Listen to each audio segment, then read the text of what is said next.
السلام عليكم ورحمة الله وبركاته. النهاردة هنعمل العاشورة بكل تكاتها واسرارها، وبقولك كمان ازاي تطلع معاكي كريمة بالشكل ده. يلا بينا على الطريقة على طول. معايا هنا ربع كيلو من قمح البليلة، اكون غسلاه كويس كذا غسلة كده لحد ما المية بتاعتها تبقى صافية كده، ونقعته لمدة 6 ساعات. تمام. معايا هنا الحلة على النار، ازود عليها مية كويسة جدا زي ما انتوا شايفين كده، واول ما تبتدي ان هي تغلي انزل بقمح البليلة بتاعي. واهم حاجة ما تسيبيش القمح على النار وتقعدي، لا، خلي ايدك عليه في التقليب، عشان لو سبتيه هيتحرق منك وهيتلسع، مش هيبقى تمام خالص. وانتي بتغطيه ما تغطوش قوي عشان ما يفرش منك، يعني خلي الغطا كده موارب شويه. تمام. وشيلي الريمه دي، كل ما تعري شيلي الريمه دي. تمام. اقلب القمح معايا، شايفين الحبايه فتحت اهي. هسيبه لحد ما تشرب الميه دي معايا كده، تشربها خالص. شايفين الغطا، انا مش مغطيه خالص القمح بتاعي عشان لو غطيته هيفور معايا. شايفين بقت عامله ازاي الغله؟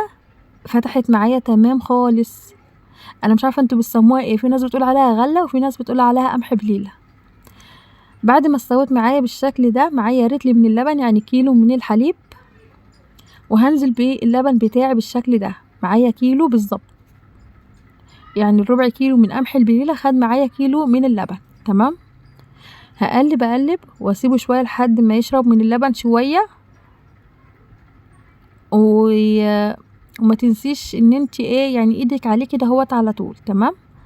اول ما يبتدي بقى يغلي بالشكل ده، معايا هنا نص كوبايه من الميه، معايا معلقتين من النشا، ومعلقتين من الكريم الجانتيه، معلقتين من النشا وكنين من معلقتين تاني يعني هرميين من الكريم الجانتيه.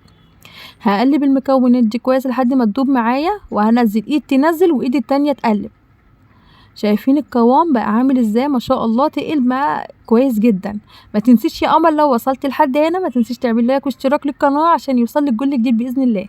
هنزل بكوبايه من السكر وهقلب وهدوق لو احتاجت سكر تاني، وطبعا السكر ده حسب الرغبه. خدت معايا كوبايه ونص من السكر. تمام. بقت مظبوطه جدا. هوريكي بقى القوام بقى عامل ازاي. شايفين القوام تقل معايا ما شاء الله. اول ما تبتدي تعمل معاكي فقاقيع كده هوت، يبقى النشا بتاعك استوى وجاهزه معاكي. في الوقت ده تدفع لها النار وتبقى معاكي جاهزه بالشكل ده. هبتدي ان انا اغرف معايا. يلا اعملي لي بقى لايك حلو كده ولايك جميل. شايفين ما شاء الله كريميه وعامله ازاي؟ هبتدي بقى اغرف في الاطباق. شايفين عامله ازاي؟ بس كل ما تيجي تغرفي قلبي كده هو بالشكل ده، عشان تاخدي من الكريمه نفسها وتاخدي من قمح البليله. شايفين ما شاء الله ربع كيلو عملوا لي الكميه الحلوه دي. شايفين عامله وش وحلوه ازاي؟ هسيبها تبرد شويه. هجيب لكم بقى واحده دلوقتي واوريها لكم قد ايه كريميه. بص عامله ازاي، طعمها تحفه ما شاء الله. شايفين كريميه عامله ازاي؟ اعملي بقى الطريقه دي وامشي في التكات المظبوطه اللي انا عملتها، وان شاء الله تطلع من ايدك حلوه وتسلم ايدك مقدمه.